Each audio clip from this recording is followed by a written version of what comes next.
What do you think a nade shot? As a player, I thought nade was fucking garbage. All right, so the hardest loss I had, it was just devastating. Winning my first tournament was super fun. 2-2 against Optic in Texas at their home event. What are you most excited about being under 100 T now? Just the vibe. We win under, it's gonna be fucking insane. It's gonna be a fun year. Yo, what's going on YouTube? It's your boy Scrap here. Today, I got a Q&A for you guys. You guys been hitting me up on Twitter and on YouTube with all types of questions, and I got an answer for you guys. Let's get into it. All right, the first question comes from Fire Leads on Twitter. He says, with the new BO6 movement, how much of a skill gap do you think there will be? Honestly, I would probably say the skill gap's probably gonna be like last year. The best people are gonna stay the best people, and the people that you think aren't so good are probably not gonna be so good. But I still think it's probably gonna be like last year. Last year there was diving, there was basically everything that this game coming up has. So I expect the skill gap to probably be the same, even though some people probably think it's gonna be drastically different. All right, the next question comes from Thieves Talk on Twitter. He says, you and Envoy last year had really chill comms with Ultra. Is that something you're hoping to continue with Thieves, or is that something that happens based on a team's personality / composition? When it came to Toronto, I will say that Jamie and Toby had really chill comms already. Like, I kind of filled into that. So I came into a team with chill comms. But I also say, like, it definitely has to do with personalities and how people are. I'm a pretty quiet person when it comes in game. I kind of am just super locked in on gunfights and just how to play the game. Besides, like, if you hear me get loud, that's when I'm, like, actually frying kids. But same with Dill. I feel like Dill's a super chill person. I think that he's really focused on the game. And he also knows that, you know, being super frantic is not the best thing for anyone. Honestly, when you're trying to be composed, trying to make the right play, just having a clear head, not people screaming in your ear, is what you need. So I definitely think that some teams just have it, and I definitely think that personalities can make chill comms as well. So yeah, good question. All right, the next question comes from It's Only AT on Twitter. He said, what are you most excited about being under 100 T now? I think the main thing that I'm most excited about, besides like my team and I get to play with a godlike team for the next COD, is just like how invested the org is in everything, in every team they have. I love that they have a apparel, like a big apparel line. I think every team should. I think it only hurts you if you don't like make good quality or don't make a lot of stuff. But with Thieves, they make a shit ton of stuff and it's all good quality. I'm excited for the apparel. I'm excited just for just the vibe. It just feels like an org that, you know, if we win under, it's going to be fucking insane. And I can't wait for that feeling. But dude, just everything in general. I'm just excited to be on a new team, start fresh. And yeah, I'm excited for whatever comes in the future. Next question comes from Phenom. He says, seeing the size of the maps, how comfortable are you running the third sub or alternating with Ghosty? Also, do you think the size of the maps we might see 4 subs? How comfortable am I? Bro, I'll run a third sub. You can go watch my VOD from MW2, from Vanguard, from MW3. I've ran a sub completely fine. I mean, I love running the sub. I love getting mixy. But what I say about me running a sub is like how I run an AR. Personally, this is how I feel about myself. How I run an AR is like I can get really good with an AR to the point where I can almost run it like a sub. So like you might see my engagement's really high. You might see me just running down with an AR, but that's just how I like to play. And sometimes I feel like I don't really need a sub in that situation. So if Gadan wants to take a third sub out and I feel I'm more comfortable on an AR in like small maps, you might say, then I'll run an AR, I'll run a sub, I'll run whatever we need, to be honest. And we might see 4 subs, we might. It's a very high possibility, and I'm super confident because I know Dan can run a sub as well. It's gonna be a fun year. All right, next question comes from Kinju. He says, what's your favorite play of your career so far? I feel like it'd probably be like a hardpoint play. Like, oh, you know what it is? It was an online, I mean, I can't think of the LAN moments right now, but I have an online moment that sticks in my head.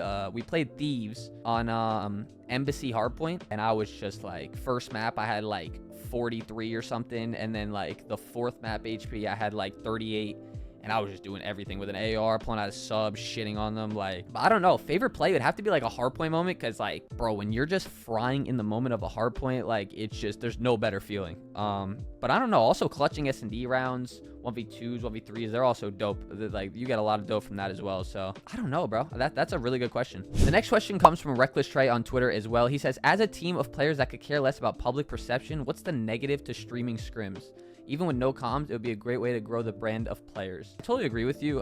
It would definitely help growing the brand of players. But to be honest, I feel like when it comes to like, especially I feel like I can say personally with my teams, I wouldn't want them streaming scrims, because I just feel like it puts something else. Like, you're looking at chat, you're looking at what people are saying, when honestly none of that should matter. And as much as, you know, people would tell you that, you know, you don't look at the chat and like what that people says doesn't like get to people, but like when you're streaming scrims and stuff's happening and heat of the moments, like, it will definitely tilt you of what people are saying. And to avoid that completely, you just don't scrim at all, or don't stream at all. But no, I definitely agree with you. There's definitely positives, there's definitely negatives, but it's honestly just for what the team wants. Any team can do whatever they want. Optic, you'll probably see a stream, because obviously they're just gonna fucking just have all the viewers, and just honestly it's good for them. But like, you don't want to see like dog shit teams scrimming. So, you know, some teams do it, some don't. It is what it is. Next question comes from Hunter Bauer on Twitter. He says, how do you handle or plan on handling the immediate expectations to win, particularly against FaZe and Optic, while balancing being a new team and trying to establish chemistry? Kind of answered this,